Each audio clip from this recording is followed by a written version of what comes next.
মক্কার একজন আলেম ক্ষুধার্ত অবস্থায় ঘর থেকে বের হলেন। রাস্তায় খুঁজে পেলেন একটি ব্যাগ। ব্যাগটা নিয়ে ঘরে আসলেন। খুলে দেখলেন সেটাতে একটি হীরার নেকলেস।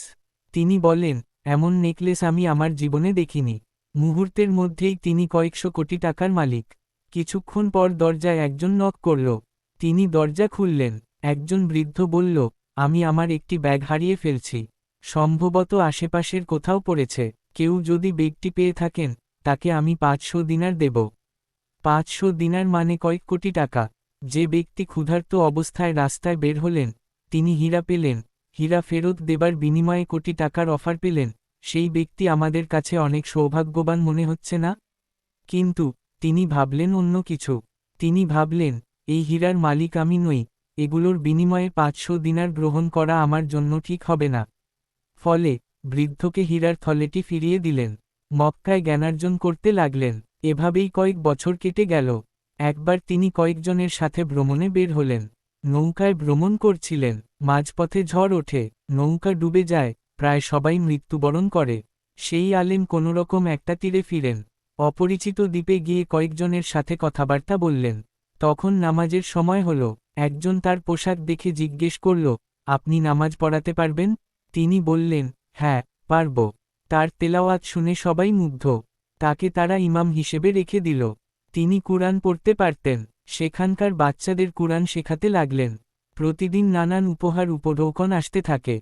দ্বীপের লোকেরা ইমাম সাহেবকে ছাড়তে রাজি না। এমন ইমাম পেয়ে তারা খুব খুশি। তিনিও ভাবতে লাগলেন, কই থেকে কই আসলেন? একেবারে অপরিচিত এলাকার মানুষ তাকে আপন করে নিল। আল্লাহ তার রিজিকের কি সুন্দর ব্যবস্থা করেছেন। ইমাম সাহেব যেন তাদেরকে ছেড়ে যেতে না পারেন, সেজন্য তারা একজন ইয়াতিম মেয়ের সাথে ইমামের বিয়ে দিতে চাইল। অনেকটা জোর করেই বিয়ে দিল। ইমাম সাহেব বাসর রাতে স্ত্রীকে দেখে অবাক। তিনি দেখতে পেলেন স্ত্রীর গলায় সেই হীরার নেকলেস, যেটা তিনি মক্কায় ফেরত দিয়েছিলেন বৃদ্ধকে। পরদিন লোকজনকে জিজ্ঞেস করলেন, এটা কিভাবে সম্ভব? লোকজন চিৎকার করে বলল, আল্লাহু আকবার। এমন চিৎকারে ইমাম সাহেব ভয় পেয়ে গেলেন। লোকজন বলল, কয়েক বছর আগে আমাদের এলাকার সম্ভ্রান্ত ব্যক্তি মক্কা থেকে ফিরে একটি ঘটনা শুনান।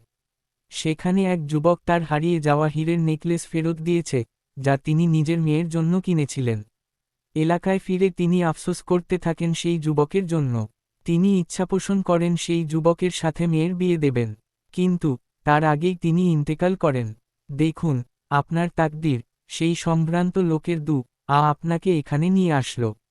আপনি সেই মেয়েকেই বিয়ে করেন, যার জন্য সেই মেয়ের বাবা করে যান। যেই হীরার নেকলেস আপনি ফিরিয়ে দিয়েছিলেন, এখন সেই নেকলেস আপনার ঘরে। সেই মহান আলেমের নাম ছিল কাদিল মারিস্তান।